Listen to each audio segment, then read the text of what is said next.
주님께서 여러분과 함께 루카가 전한 거룩한 복음입니다. 그 무렵 예수님께서 나인이라는 고을에 가셨다. 제자들과 많은 군중도 그분과 함께 갔다. 예수님께서 그 고을 성문에 가까이 이르셨을 때 마침 사람들이 죽은이를 메고 나오는데 그는 외아들이고 그 어머니는 과부였다. 고을 사람들이 큰 무리를 지어 그 과부와 함께 가고 있었다. 주님께서는 그 과부를 보시고 가엾은 마음이 드시어 그에게 울지 마라 하고 이르시고는 앞으로 나아가 관에 손을 대시자 메고 가던 이들이 멈추어 섰다. 예수님께서 이르셨다. 젊은이여, 내가 너에게 말한다. 일어나라. 그러자 죽은이가 일어나 앉아서 말을 하기 시작하였다. 예수님께서는 그를 그 어머니에게 돌려주셨다. 사람들은 모두 두려움에 사로잡혀 하느님을 찬양하며 우리 가운데 큰 예언자가 나타났다. 또 하느님께서 당신 백성을 찾아오셨다 하고 말하였다. 예수님의 이 이야기가 온 유다와 그 둘레 온 지방에 퍼져나갔다. 주님의 말씀입니다.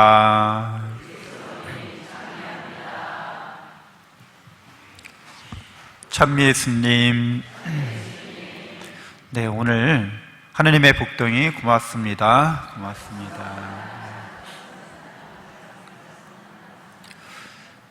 네, 오늘 예수님이 이제 나인이라는 고을에 들어가실 때 거기 외아들을 잃은 과부의 장례 행렬을 마주치게 됩니다. 그래서 동병상련일 수 있어요. 예수님도 마리아 어머니를 생각하셨을 때고 당신의 외아드님이시니까, 그래서 당신의 죽음을 또 생각하실 수 있죠. 예수님은 우리를 구원하시려고 오신 분이기 때문에 우리를 구원하시기 위해서 당신 생명도 당신의 목숨도 기꺼이 내놓으시는 분이시니까, 그래서 그 과부와 그 아들의 죽음 앞에서 당신의 죽음도 또 당신 어머니의 슬픔도 같이 느끼실 수 있습니다. 우리들도 살아가면서 죽음을 맞이하게 될 때 같은 병을 앓고 있는 거죠. 그래서 같은 연민을 가질 수 있습니다. 우리 모두 다 죽기 때문에 어느 한 사람의 죽음이 나의 죽음과 상관없어 이렇게 여기지 않죠. 나도 언젠가 죽겠지 하고 죽음에 대해서 이렇게 우리가 생각하게 되는 거죠. 예수님은 그 나인 동네의 과부의 죽은 아들을 되살려 주십니다. 그래서 예수님이 되살려 주실 때 젊은이여 일어나라 이렇게 말씀하시니까 젊은이가 죽음에서 일어납니다. 그래서 예수님은 말씀으로 죽음에서 이 청년을 일으키신 거죠. 그래서 이 말씀은, 예수님의 말씀은 곧 하느님의 말씀인데, 그래서 큰 예언자라고 하는 게, 예언자는 점치는 사람이 아니에요. 그렇죠? 우리 저기 예언하는 사람이 있대. 예언가가 있는데 아주 용하대. 거기 무슨 나한테 무슨 요새 운수가 어떤지 점 보러 가자, 그런 예언자가 아니라 여기서 예언자는 하느님의 말씀을 전하는 사람을 말합니다. 그러니까 하느님의 말씀은 어떤 말씀이길래?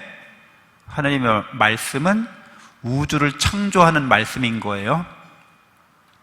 그래서 우리가 살고 있는 이 세상은 원래 없었는데 어떻게 생겨난 거예요? 하느님의 말씀으로 생겨난 겁니다. 그래서 하느님의 말씀은 이렇게 창조를 일으킵니다. 그래서 우리의 생명도 하느님의 말씀으로 우리가 태어난 거예요. 그러니까 모든 살아있는 것에, 모든 존재하는 것에 하느님의 말씀이 있습니다. 그 말씀이 없으면 존재할 수 없는 겁니다. 그래서 우리는 말씀의 힘이 창조와 생명을 준다는 것을 알고 있는 거죠. 그리고 이 말씀은 또한 우리를 죄로부터 구원합니다. 너의 죄를 사하노라 그러면 죄가 없어지는 말씀인 거예요. 그 말씀은 우리의 구원의 말씀이기도 합니다. 우리를 죄악과 죽음에서 구원할 수 있는 말씀인 거죠. 그래서 예수님은 그 말씀대로 사시는 분이에요. 하나님의 말씀대로. 말씀이 사람이 되신 분이기도 하고 그 말씀대로 사는 분이어서 그 말씀에는 창조의 힘이 있고 구원의 힘이 있습니다.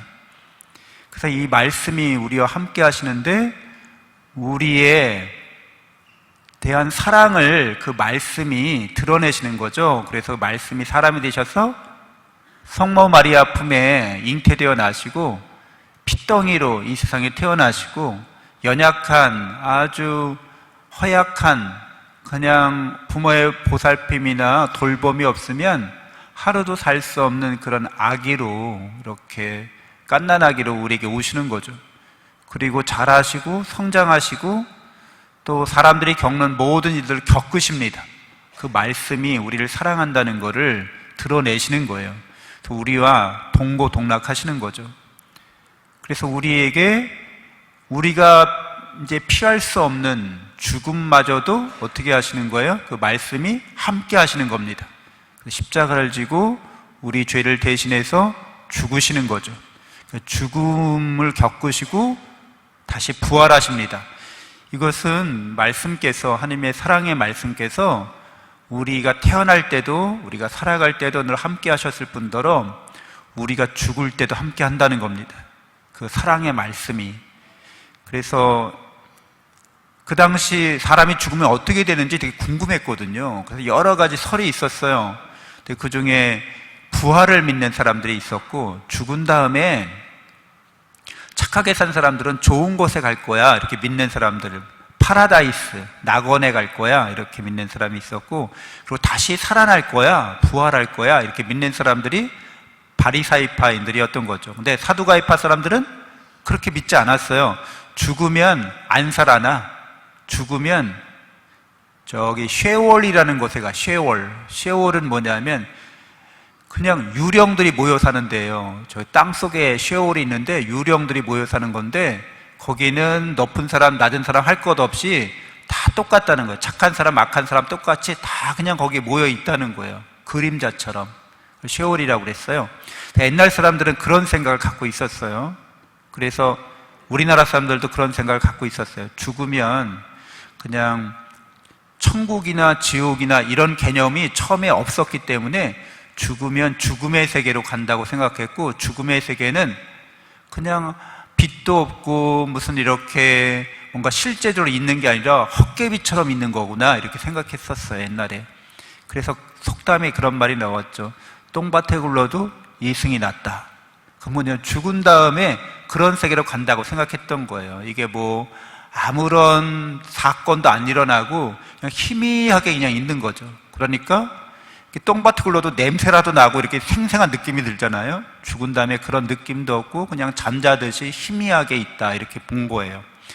그래서 그런 많은 생각들이 있었는데 사두가이파가, 그러니까 7 형제와 같이 산 어떤 부인 얘기를 하는 거죠. 그래서 다 살고 죽었는데 부활하게 되면 누구 아내가 되느냐 이런 질문 하잖아요. 그러니까 예수님이 뭐라고 그러셨어요? 너희는 그 천사도 모르고 하느님도 모르고 하느님의 말씀도 모르기 때문에 그런 생각한다는 거예요. 죽은 다음에 살아나는 사람들은 시집장가 가는 일이 없다는 거예요. 천사들과 같아져서 하느님하고 영원히 산다는 거예요.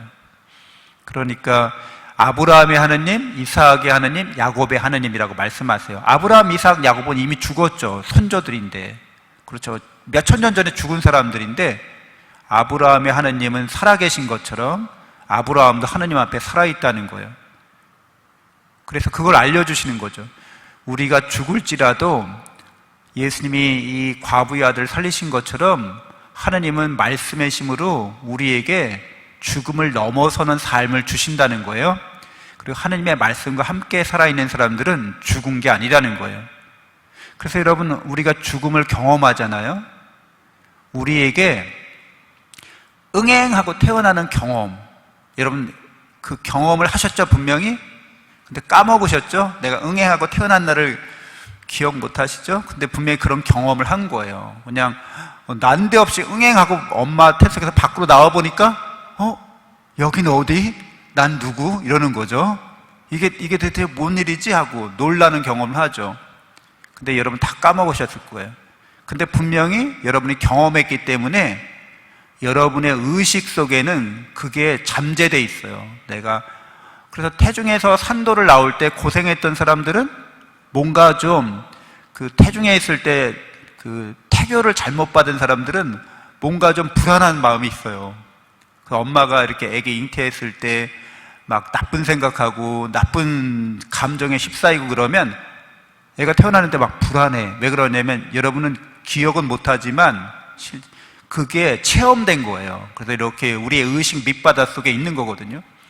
그러니까 모든 우리가 이런 경험하는 것들이 있잖아요. 와서 엄마 젖을 먹고 또 이유식을 먹고 막 걷고 뛰고 막 이렇게 하는 모든 이런 경험들을 하느님께서 하게 해주시는 거예요. 그런 경험들을 하라는 거예요. 왜? 그리고 나중에는 죽는 경험도 하라는 거예요. 그렇게 너의 삶이, 너의 탄생과 죽음이, 너 그 삶이 어떤 의미가 있어? 라고 우리에게 물으시는 거예요. 너 태어났을 때, 너 자라날 때, 네가 청년이 됐을 때, 처녀가 됐을 때, 너 연애했을 때, 결혼했을 때, 아이를 낳았을 때, 이런 인생 경험이 너 어떤 의미가 있어? 하고 물으시는 거죠. 어떻게 그 의미를 찾아야 우리가 사랑 안에서 찾을 수 있어요.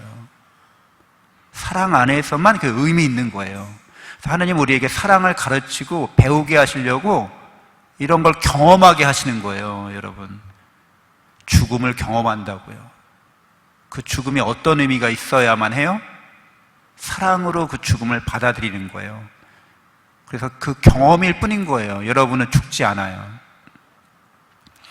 여러분이 살아계신 하나님의 이런 말씀 가운데 생활하는 사람은 그런 걸 경험하면서 그 말씀, 사랑의 말씀 가운데 성장해 가는 겁니다.